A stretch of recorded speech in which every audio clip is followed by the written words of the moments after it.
왕이 유다를 다스리던 때에 아수르가 유대를 점령하고 그래서 유다의 수도인 예루살렘이 포위를 당하고 있는 장면을 다루고 있습니다. 우리가 지금까지 이사야서 말씀을 쭉 보고 있는데요. 이사야 선지자가 이 남유다에 대한 그 예언의 말씀을 전할 때 그 예언들의 구체적인 배경 그리고 구체적인 상황이 되었던 실제 그 역사의 이야기이기도 합니다. 이 당시 아수르가 그 고대 근동 지역의 패권을 장하고 있었죠. 아수르의 통치 아래에 있던 애국과 또 기타 이제 서쪽의 여러 국가들은 이 아수르의 그 왕이 교체되는 시기를 틈타서 반역을 꾀하게 됩니다. 이때 아수르의 지배를 받고 있던 유다도 애굽을 의지해서 그 반역에 동참을 하게 됩니다. 하지만 아수르는 이 반역을 제압하고 남유다를 침공하죠. 이때 남유다의 46개의 성읍이 점령을 당하고 이제 수도인 예루살렘이 아수르의 18만 명이 넘는 군대에 의해서 포위가 됩니다. 당시 아수르의 왕이었던 사네립은 이 랍사게라는 장수를 보내 예루살렘을 보내서 그들의 항복을 받아오도록 하는데요.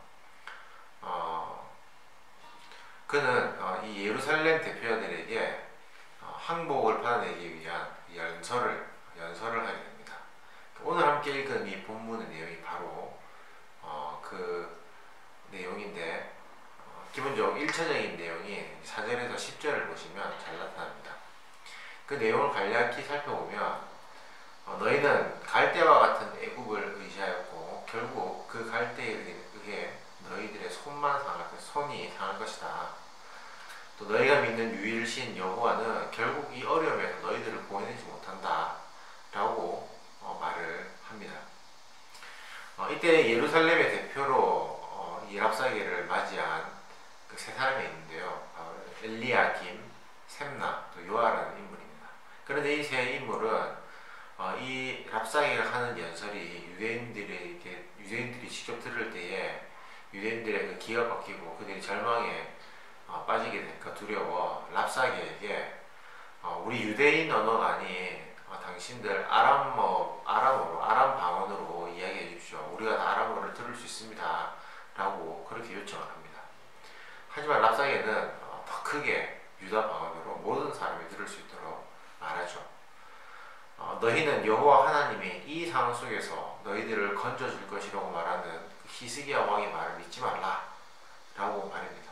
더 나아가 랍사게는 지금껏 다른 민족의 신들도 그 민족들을 지켜주지 못했고 그렇게 우리에게 멸망을 당했다. 그리고 너희들도 그렇게 될 거다 라고 말하며 아수르 왕에게 항복하라고 말합니다.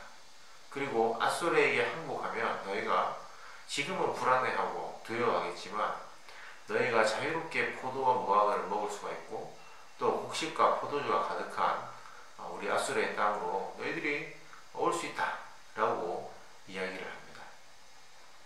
남유다 사람들을 향한 이 이방인의 항복 요구는 그들의 믿음에 심각한 갈등을 야기합니다.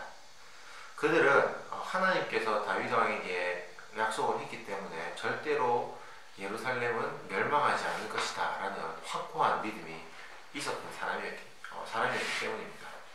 그런데 그런 믿음을 가지고 있는 이들에게 이 아수르 군대가 자신들을 포위하고 또 이 랍사게가 말하는 것처럼 정말 하나님께서 우리를 지켜주지 못하는 거 아닌가 라는 그런 두려움을 가지게 되죠. 그러면서 랍사게의 이 말들이 남유다 사람들에게 하나님을 끝까지 의지하는 것이 아무런 의미가 없겠다라는 회의감을 심어주게 되었던 것입니다. 그래서 그들 마음 안에 믿음의 갈등이 생겼던 것이죠. 아수르의 포위를 당해 수치와 모욕이 담긴 이런 말들을 듣고 있는 남유다 백성들의 상황은 매우 절망적이다 할 수 있습니다. 그런데 이들이 겪고 있는 이 절망적인 상황이 때로는 저와 여러분의 절망이 또 우리의 상황이 될 수도 있습니다. 우리가 어려운 상황을 만나 하나님께 부르짖고 기도하지만 여전히 하나님은 아무런 도움도 또 아무런 응답도 하시지 않습니다. 사실 우리는 보이지 않는 하나님을 잘 믿어오고 있지만 정말 어려운 상황을 맞이할 때 그 보이지 않는 하나님이 나에게 아무것도 행하지 않기에 내가 믿는 하나님이 진짜 신이 맞는지, 내가 믿고 있는 이 기독교가 정말 참 종교인지 우리는 마음 가운데 회의감을 가질 수 있다는 것입니다. 그런 회의와 의심이 우리가 마음 가운데 들 때 사탄은 교묘하게 우리의 마음을 비집고 들어옵니다. 야, 네가 믿는 하나님이 지금 너를 위해 무엇을 해주고 있는데, 하나님이 참된 신이라면 너의 삶에 간섭을 해주시고 너를 도와주셔야지. 이제는 세상이 말하는 것처럼 그냥 쉽게 쉽게 살자, 쉬운 길이 있는데 왜 굳이 기독교를 택해서 어려운 길을 가려고 하는 거야? 라고 말입니다.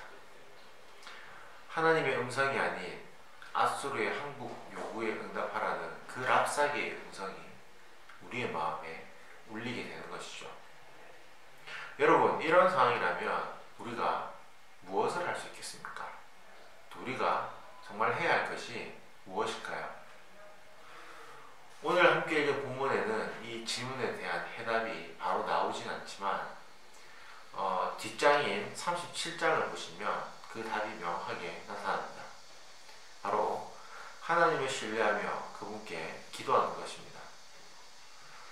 남유다의 왕이었던 히스기야는 아무런 희망이 보이지 않지만 하나님을 신뢰하며 그분께 기도를 드렸습니다.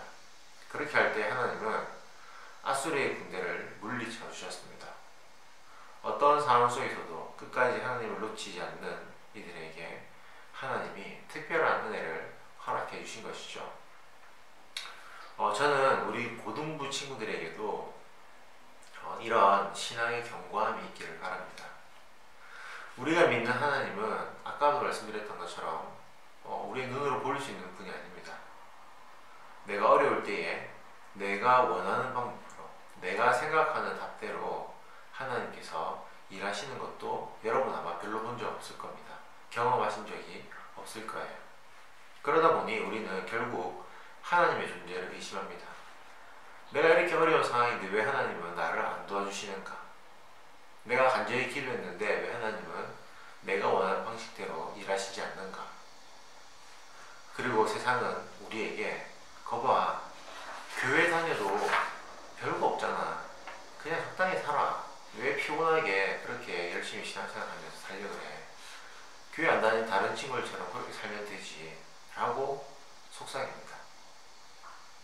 하지만 우리는요, 그런 상황에 몰리더라도 끝까지 하나님을 의지할 수 있어야 합니다.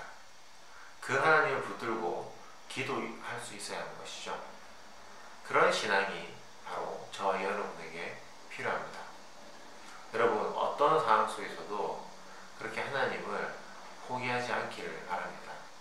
우리가 그렇게 하나님을 의지할 때 하나님은 분명 우리의 삶 가운데에 특별한 은혜를 허락해 주십니다. 이 사실을 믿음으로 하나님에 대한 신뢰를 잃지 않고 그렇게 믿음으로 살아갈 수 있는 저와 여러분이 될 수 있기를 주님의 이름으로 축복합니다. 네, 친구들 반가워하겠습니다.